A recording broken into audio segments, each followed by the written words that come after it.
প্রিয় দর্শক, আপনি কি আওয়ামী লীগের দালাল কিংবা বিএনপি জামাতের দোসর, ভারতীয় এজেন্ট, আমেরিকার এজেন্ট, পাকিস্তানি এজেন্ট, ধর্মবিরোধী নাস্তিক, অথবা আপনি হয়তো উগ্রবাদী, কিংবা আপনি হয়তো রাজাকারের বাচ্চা? এই যে কোনো একটা আপনাকে হতেই হবে, কারণ আপনার কথা আমার পছন্দ হয় নাই, কারণ আপনি আমার বিরুদ্ধে কথা বলেছেন, আপনি প্রতিবাদ করেছেন।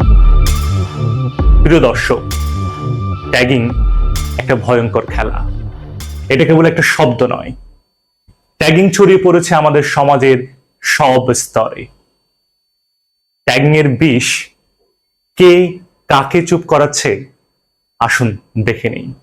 বিগত 16 বছরের আওয়ামী লীগ শাসন আমলে যে যখনই সরকারের বিরুদ্ধে কথা বলেছে, প্রতিবাদ করেছে, তাদেরকে ট্যাগ দেওয়া হয়েছে বিএনপি জামাতের দোসর, পাকিস্তানের এজেন্ট, মুক্তিযুদ্ধের চেতনা বিরোধী, রাজাকার কিংবা রাজাকারের বাচ্চা। এইসব ট্যাগ দিয়ে তাদের কণ্ঠস্বরকে চুপ করিয়ে দেওয়া হয়েছে। শুধু কি তারাই চুপ হয়ে গেছেন? না, তাদের সাথে আরো হাজারো কণ্ঠস্বর চুপ হয়ে গেছে। তারা সরকারের সমালোচনা করতে ভয় পেয়েছে। যারা বর্তমান সরকারকে সমালোচনা করছে তাদেরকে বলা হচ্ছে তারা নাকি আওয়ামী লীগের দালাল, আফসোস লীগ, নানান ধরনের লীগ, এবং কখনো কখনো শুনতে হচ্ছে তাদের উপর নাকি আওয়ামী লীগ ভর করেছে। এমনকি বিএনপিকেও শুনতে হচ্ছে বিএনপির উপরে নাকি আওয়ামী লীগ ভর করেছে।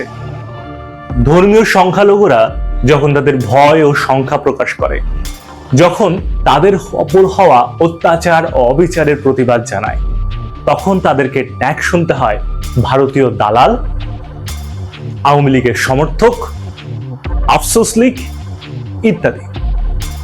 এইসব ট্যাগ দিয়ে তাদের উপর হওয়া যে অবিচার অত্যাচারগুলো হয়েছে সেগুলোর গুরুত্ব কমায় দেওয়া হয়, সেগুলোকে অবহেলা করা হয়। ইসলাম ধর্মের যারা ধার্মিক মানুষ আছেন, যারা ধর্মীয় অনুশাসন মেনে তাদের জীবন ধারণ করেন, যারা দাড়ি রাখেন, টুপি পরেন, যারা পাঞ্জাবি পরেন, তাদেরকে ট্যাগ দেওয়া হয় তারা নাকি উগ্রবাদী। ধর্মনিরপেক্ষ লেখক ও বুদ্ধিজীবীদেরকে বলা হচ্ছে নাস্তিক, ধর্মবিরোধী। নারীদের অধিকারের জন্য যারা কাজ করে কিংবা নারী ভিকটিমদেরকে বলা হচ্ছে অশ্লীল।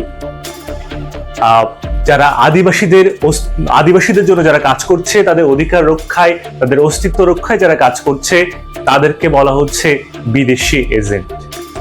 এভাবে যারা ভিকটিম, আদিবাসী কিংবা ধর্মনিরপেক্ষ লেখক, তাদের কথাগুলোকে চেপে দেওয়া হচ্ছে। আজকের বাংলাদেশে ট্যাগিং এর এই শব্দগুলো হয়ে উঠেছে শাসকের হাতের অস্ত্র। সেই অস্ত্র ত্যাগ করছে প্রতিবাদী কণ্ঠস্বরকে, চেপে দিচ্ছে এই প্রতিবাদী কণ্ঠকে। আমার কথা যদি আপনার পছন্দ না হয়, আপনার কথা যদি আমার পছন্দ না হয়, আমি ট্যাগ দিচ্ছি আপনাকে, আপনি ট্যাগ দিচ্ছেন আমাকে। ট্যাগিং হয়ে উঠেছে এক ভয়ঙ্কর খেলা। আসুন ট্যাগিংকে না বলি এবং ভিন্ন মতকে স্বাগত জানাই।